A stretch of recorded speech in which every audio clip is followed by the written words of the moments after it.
তখন যে আদার প্যারেন্ট আছে, বায়োলজিক্যাল প্যারেন্টের রাইট, এটা খুবই মানে ইম্পর্টেন্ট জিনিস, এটাকে ভায়োলেট করা যায় না।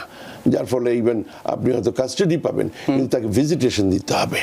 আবার আমরা যদি সিঙ্গেল প্যারেন্টদের ক্ষেত্রে দেখি, কোনো কারণে তিনি কোনো একটা মরণ ব্যাধিতে আক্রান্ত হয়েছেন, হাসপাতালে ভর্তি হয়েছেন, তিনি মনে করলেন যে স্ট্যান্ড বাই গার্ডিয়ানশিপ হিসেবে কাউকে দায়িত্বটা দেবেন সন্তানের ব্যাপারে সিদ্ধান্ত নিতে।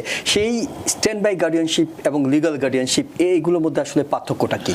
যদি কোনোভাবে তার কোনো নিকটাত্মীয়, দাদা দাদি, খালা, ফুফু, মামা, চাচা, তারা কেউ আমেরিকাতে নেই, নিউ ইয়র্কে নেই, আমেরিকাতে নেই, তখন কোর্ট আসলে কি সিদ্ধান্ত নিয়ে থাকে? কেউ নেই এরকমের অবস্থায় কোর্ট অন্য যে কোনো কাউকে, যাদেরকে কোর্ট ভালো মনে করে, হ্যাঁ, এরকম প্রচুর এই আছে, লয়ার্স আছে, তারা এজ এ মানে গার্ডিয়ান হিসেবে কাজ করে। তো ফলে এরকম কোর্ট অন্য কাউকে এরকম অ্যাপয়েন্ট করতে পারে। ওকে, সেক্ষেত্রে কোর্টের সাধারণত নিকট আত্মীয়ের কাছে সেই অপ্রাপ্তবয়স্ক সন্তানকে দেওয়ার কথা ভেবে থাকে। যদি কোনোভাবে তার কোনো নিকট আত্মীয়, দাদা দাদি, খালা, ফুফু, মামা, চাচা, তারা কেউ আমেরিকাতে নেই, নিউ ইয়র্কে নেই, আমেরিকাতে নেই, তখন কোর্ট আসলে কি সিদ্ধান্ত নিয়ে থাকে? অন্য যে কোনো রাইট পারসনকে, তারা best interest of the child এখানে ইনভলভমেন্ট আছে।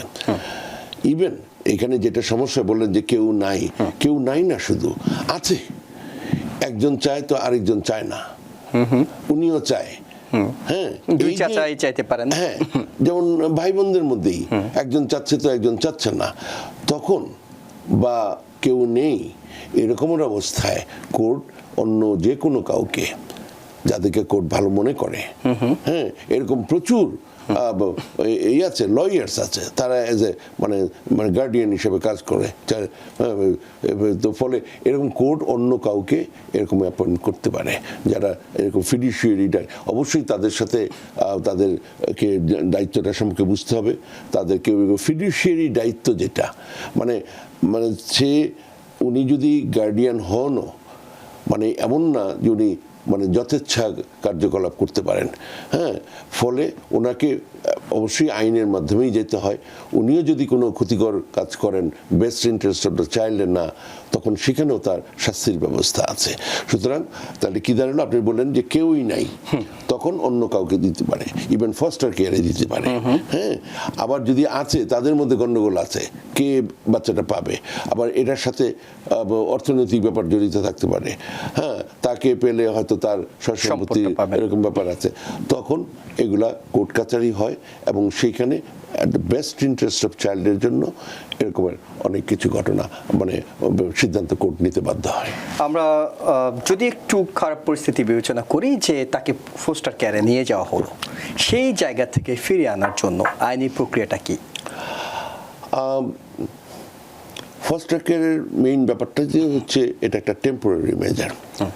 হ্যাঁ, যখন মানে এটা যদি এমন হয় যে মানে এরকম ঘটনা ঘটেছে, এগুলা অনেক হৃদয় বিদারক বা ইমোশনাল অনেক ধরনের ঘটনা আছে। আজকে যেহেতু মানে বাট আপনার প্রশ্নের দিকে যাই, এটা হচ্ছে যে ওরকম যদি হয়ও, যেটার কারণে ফস্টার কেয়ারের সিচুয়েশনটা হলো, হ্যাঁ, ডিভোর্সের সময় এটা হতে পারে, একজন মারা গেছে সেখানে হতে পারে, হ্যাঁ, তারপর নিজেদের মধ্যে গণ্ডগোল আছে, এবং তারপরে একজন হয়তো মাদকে আসক্ত হয়ে আছেন, বিভিন্ন রকমের সিচুয়েশন হতে পারে।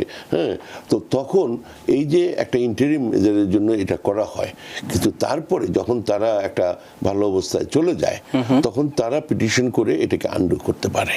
ওকে, আবার যদি দেখা যায় যে দীর্ঘ সময় ধরে এগুলো চলতে চলতে একসময় ওই ফস্টার কেয়ার, ওই ফস্টার প্যারেন্টসরাও এটাকে পার্মানেন্ট করে অ্যাডপশনে নিয়ে গিয়ে এটা পার্মানেন্ট করে ফেলতে পারে, এরকম হতে পারে। এরকম বহু ঘটনা আছে। যদি বেঁচে থাকতেই কোন একজন লিগ্যাল গার্ডিয়ান বাবা মা ঠিক করে যেতে চান, সেক্ষেত্রে কোন কোন ডকুমেন্টসগুলো নিয়ে, অর্থাৎ নিউ ইয়র্কের আইন অনুযায়ী, আমরা নিউ ইয়র্ক নিয়ে কথা বলছি, আপনি শুরু থেকে বলছিলেন, কি ডকুমেন্টস, কি ফর্মালিটিসগুলো তাকে পূরণ করতে হবে? ওই যে last will and testament, that's the beginning, এবং that's basically that's what it is.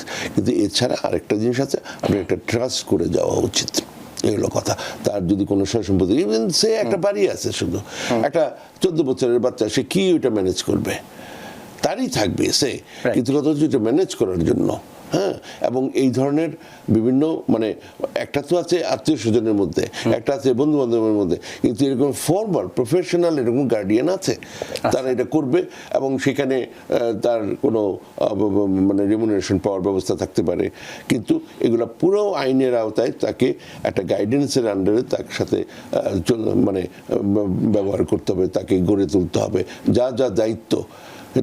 এটা খুবই একটা ডেলিকেট এবং এটা একটা খুব মহান একটা পেশা, হ্যাঁ, এই যে গার্ডিয়ানশিপের যে ব্যাপারটা। আবার আমরা যদি সিঙ্গেল প্যারেন্টদের ক্ষেত্রে দেখি, কোনো কারণে তিনি কোনো একটা মরণ ব্যাধিতে আক্রান্ত হয়েছেন, হাসপাতালে ভর্তি হয়েছেন, তিনি মনে করলেন যে স্ট্যান্ড বাই গার্ডিয়ানশিপ হিসেবে কাউকে দায়িত্বটা দেবেন সন্তানের ব্যাপারে সিদ্ধান্ত নিতে। সেই স্ট্যান্ড বাই গার্ডিয়ানশিপ এবং লিগ্যাল গার্ডিয়ানশিপ এইগুলোর মধ্যে আসলে পার্থক্যটা কি? না, ওইটাই যে কোনোভাবেই হোক, একটা তো আছে ইনফর্মালি, খালারা আছে, ফুপুরা আছে, গেল, কিন্তু কথা হচ্ছে যে যদি আপনি সিঙ্গেল প্যারেন্ট মানে কি সার্ভাইভিং মানে স্পাউসে, হ্যাঁ, তো এবং আপনার কাছে তার কাস্টাডি, মানে এটা এই কথাটা কেন বললাম, সিঙ্গেল সে মাদার, সিঙ্গেল ফাদার গেল, কিন্তু আপনাদের ডিভোর্স হয়ে গেছে এবং আপনি এটার পেয়েছেন, কি যিনি বলেন কাস্টাডি পেয়েছেন, লিগ্যাল কাস্টাডি পেয়েছেন, তখন হ্যাঁ আপনি আরেকজনকে এরকম গার্ডিয়ানশিপ দিতেই পারেন। কিন্তু যদি আপনার কোনো ক্ষতি হয়ে যায়, তখন যে আদার প্যারেন্ট আছে, বায়োলজিক্যাল প্যারেন্টের রাইট, এটা খুবই মানে ইম্পর্টেন্ট জিনিস, এটাকে ভায়োলেট করা যায় না। যার ফলে ইভেন আপনি হয়তো কাস্টাডি পাবেন, কিন্তু তাকে ভিজিটেশন দিতে হবে, হ্যাঁ, রিজনেবল ভিজিটেশন দিতে হবে। এই আজকেও অ্যাজ উই স্পিক এটা নিয়ে আমরা উল্টা কাউন্টার ক্লেম করবা যে তারা ডিভোর্স হচ্ছে, সেটা সে আমার ক্লায়েন্ট মানতেছে এবং আমিও মানতেছি, কিন্তু সে যে ফুল কাস্টাডির নামে বা রিজনেবল ভিজিটেশনের নামে কি করবে, কতটুক তার কাছে রিজনেবল, কতটুক মানে আমার ক্লায়েন্ট রিজনেবল, সেটা নিয়ে আমরা কোনো বেজারে যেতে চাই না। আমরা চাই এগুলা কোর্ট কাছারি হোক, মানে এখানে এটা ফাইনাল হোক ডিভোর্সের পেপারের মাধ্যমে। সুতরাং ভবিষ্যতে যেন এটা নিয়ে আবার গিয়ে মানে কোর্ট কাছারি না করতে হয়। সবচেয়ে বড় কথা হলো আজকের এই আলোচনার মাধ্যমে আপনি একটা ভাবনার উদ্বেগ করেছেন, অন্তত মানুষের পরিকল্পনা করা শুরু করতে পারে। অনেকে হয়তো ভাবেনি যে তাদের সন্তানের ভবিষ্যৎটা এরকম একটা অনিশ্চয়তা। আপনি অলরেডি এই প্রশ্নটা করেছেন, যেটার উত্তর আমি সব দেই নেই, যে তাহলে কি কোথায় শুরু করতে হবে। আসেন আমরা ওগুলো নিয়ে আলাপ করি। কোথায় যাবেন আমি শিওর উনি জানেন কোথায় যেতে হবে। আপনি আপনার যত সম্পত্তি আছে, ব্যাংক অ্যাকাউন্ট থেকে শুরু করে যা আছে, আপনি জট ডাউন করেন। পার্সোনাল প্রপার্টি, রিয়েল প্রপার্টি যাই আছে, ইন্স্যুরেন্স আছে, আপনার 401k আছে, যত কিছু আছে আপনি জট ডাউন করেন, রেখে দেন 2 দিন, আবার পড়েন, দেখবেন যে ওইখানে ভুল আছে, এইটা অ্যাড করা হয় নাই, ওইটা এই করা হয় নাই, এই যে এরকম আপনার একটা লাইফ ইন্স্যুরেন্স আছে আপনি ভুলেই গেছেন, এই ধরনের বিভিন্ন কিছু আছে। তো এই যে এটা করলেন, এইটা হচ্ছে প্রথম কাজ। তারপরে ফ্যামিলির প্রত্যেককে আপনার তাদের লিগ্যাল নামগুলা জোগাড় করেন। আপনারা তো অবাক লাগবে, কিন্তু তারপর আমি বলবো আপনি লেখেন আপনার যত আত্মীয় স্বজন আছে, ফ্যামিলি মেম্বার আছে, এবং তাদের ডেট অফ বার্থ, এগুলো লিগ্যাল যেগুলো আছে, হ্যাঁ, মানে এরকম আছে। আমাদের অনেকেই আছে, আমরা ওই দাদি ছাড়া কিছু জানি না, ওনার যে কি নাম, হ্যাঁ, ওইটা আমরা জানি না, কারণ ওনাকে সারা জীবন আমি জানি ওনার নাম হচ্ছে দাদি, হ্যাঁ, এইগুলো কথা। তো যাই হোক, বা কোনো ভদ্রমহিলা তার শাশুড়ির নাম তার আম্মাজান বলছে, তার নাম জানা তো একটা বেয়াদবি হবে, মানে সেভাবে আম্মাজান, আমার আম্মাজান একসাথে বেড়াতে যাচ্ছে, চা খাচ্ছে, কিন্তু তার নাম জানে না, এরকম হতেই পারে, হ্যাঁ, গেল। বা হয়তো তার একটা ডাক নাম আছে, ওইটা দিয়েই জানে, হ্যাঁ। তো এগুলা সমস্ত কিছু একটা কাগজে রেডি করেন, সমস্ত সম্পত্তিগুলো রেডি করেন, কি কি লায়াবিলিটিস আছে ওগুলো রেডি করেন, তারপরে উকিলের কাছে যান। ওকে, আমরা একেবারে শেষ প্রশ্নটি আপনার কাছে করতে চাই, অ্যাটর্নি মীর মিজানুর রহমান। কেউ একজন যদি মনে করেন তিনি সাদা কাগজে, সাধারণ কাগজে এটি লিখে গেলেন, অর্থাৎ তিনি উল্টা করে গেলেন, এটি কি নিউ ইয়র্কের সার্কিট কোর্টে গ্রহণ করবেন, নাকি এটির জন্য অবশ্যই একজন অ্যাটর্নির মাধ্যমে এটি করতে হবে? দ্য আনসার ইজ সাদা কাগজে হাতের লেখা অ্যাবসলিউটলি ফাইন। ওকে, অনেক অনেক ধন্যবাদ আপনাকে, বিশেষ করে এই কারণে ধন্যবাদ যে এই বিষয়টি সম্পর্কে অনেকেই আমরা সচেতন নয়।